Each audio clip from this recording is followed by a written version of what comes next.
So we've been covering what's happening in Iran right now, the extraordinary courage from the people of Iran, who are very clearly not backing down despite thousands being massacred.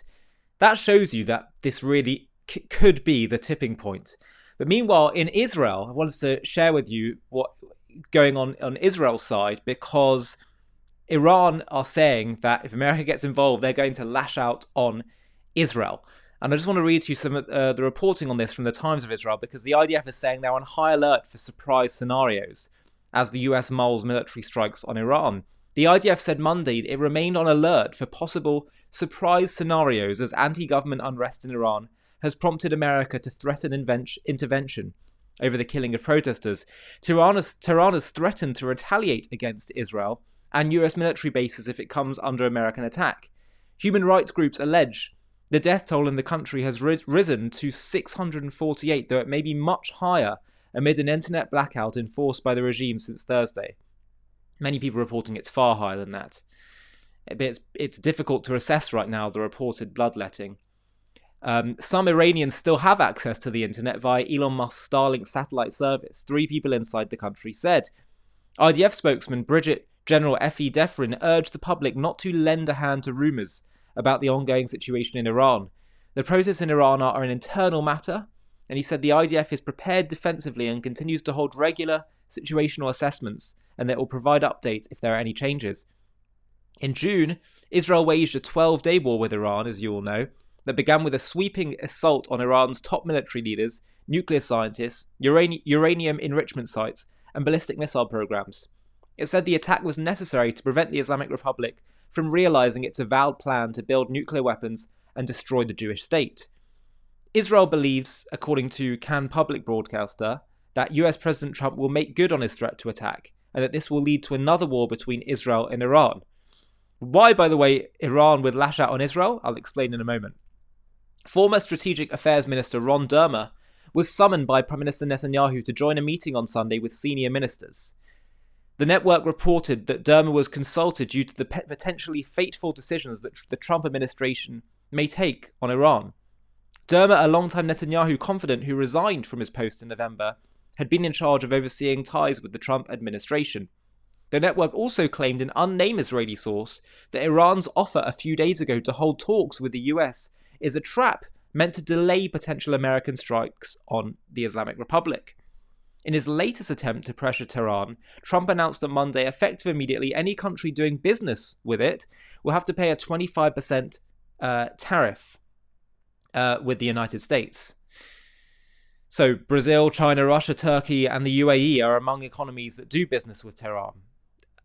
And Iran has had no direct reaction to Trump's comments, which came after the foreign minister of Oman, long an interlocutor between Washington and Tehran, travelled to Iran this weekend.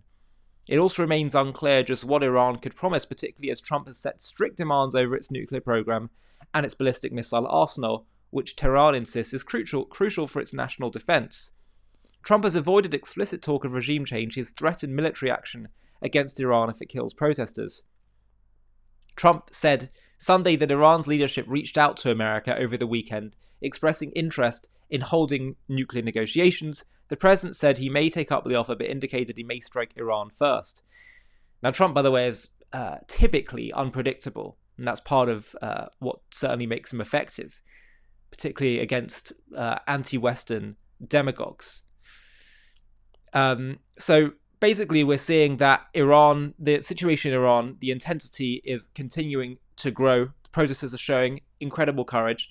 And Iran saying that they're going to hit Israel is strategic and theological for them.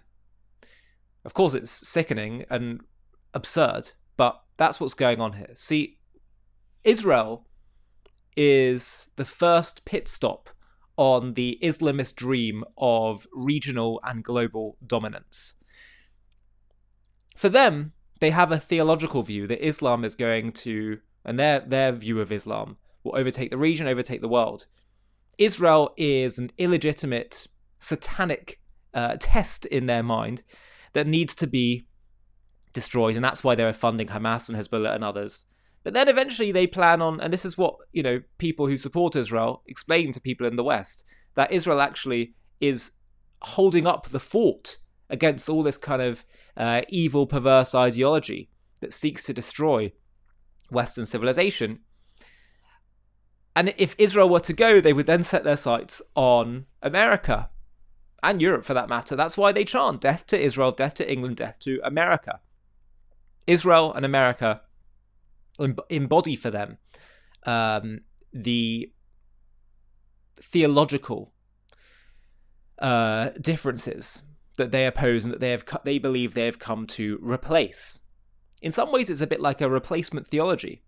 You had some denominations of Christianity believing in that with regard to the Jews. They are, the new chosen people of God, and that's the same thing happening here. So for them, it's all theological, and therefore, why are they hitting all these protesters? Because they think they have a theological duty to uphold their regime and expand its tentacles. And that's why so much of this, as I've been saying, comes down to theology, and only theology can ultimately solve the answer to this. Yes, we need to have security, and yes, you need to crush people like this, the Iranian regime and all of that, absolutely. But if you want to actually get long-lasting peace, people's ideologies need to change. And the way you change people's ideologies is, hopefully, if you're able to, by educating them on the truth. That's what we're trying to do on JTV. That's what I've been saying, that as much as we can explain how the Jewish people's right to the land of Israel, yes, is clearly codified in international law, yes, it's historical, yes, it's biblical, all these things, but ultimately, the only thing that's going to convince people, especially in the region, in the Middle East, they're always going to be a religious people that respect God, is to say that this is what God wants. That he always maintained a relationship, a covenant with Israel. That he would return them at the end of days. And once people understand that, their whole theology shifts. That's why the evangelical Christian community has such a positive relationship with the Jews in Israel. Because they believe that now, that God never forsook his covenant. Because he said it was eternal. Obviously, if something's eternal, and God says it's eternal, he's not going to break his word. And frankly, if God does break his word, then I'm not really interested in his word. So the same thing has to happen in the Middle East as well. And that's the message we need to be getting out. It's the two things that the Arab world and the Muslim world respect and believe in, we need to be doing, which is showing uncompromising strength, so doing everything you need to do for security, and invoking the name of God. Those are the two things that are absolutely essential.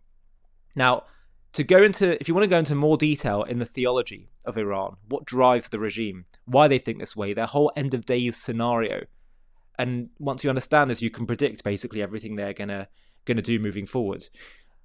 We actually created on JTV Plus, our new streaming platform, a documentary called Iran's Holy War, all about this theology that drives the Iranian regime. I'll show you a trailer for it, and if you want to watch the full thing, you can just click the link below right now in the video description. The Islamic Republic of Iran. For over 4 decades, its leaders have stood defiantly, their voices thundering through Tehran's streets, chanting death to Israel and waging a relentless war on the West. But what fuels this fierce, unyielding hatred? Is it politics? A grab for regional power? Or something even more profound? A theology that casts Israel and the West as cosmic enemies in a divine battle for the end of days. In this JTV Plus documentary, we embark on a journey to unravel the apocalyptic beliefs at the core of Iran's revolution. We'll uncover the sacred Shia doctrines that prophesy a world reborn through chaos, where a hidden redeemer, the Mahdi, will rise to vanquish evil, with Israel and America as the ultimate foes. We'll dive deep into the mystical visions of a global Islamic order, where martyrdom and jihad pave the path to divine victory. We'll explore how these ancient beliefs shape Iran's every move, from its fiery rhetoric to its deadly proxy wars. From the revolutionary sermons of Ayatollah Khomeini, who ignited a nation, to the shadow wars of spies, cyber attacks, and missiles that have pushed the region to the brink. We'll trace the arc of a regime bent on reshaping history, and we'll reveal the climactic moment when Israel struck back with Operation Rising Lion. a daring, high-stakes operation that shook the world and redefined the conflict. This is not just a story of a nation, but of a creed that seeks to rewrite the future, a conflict that threatens to engulf us all.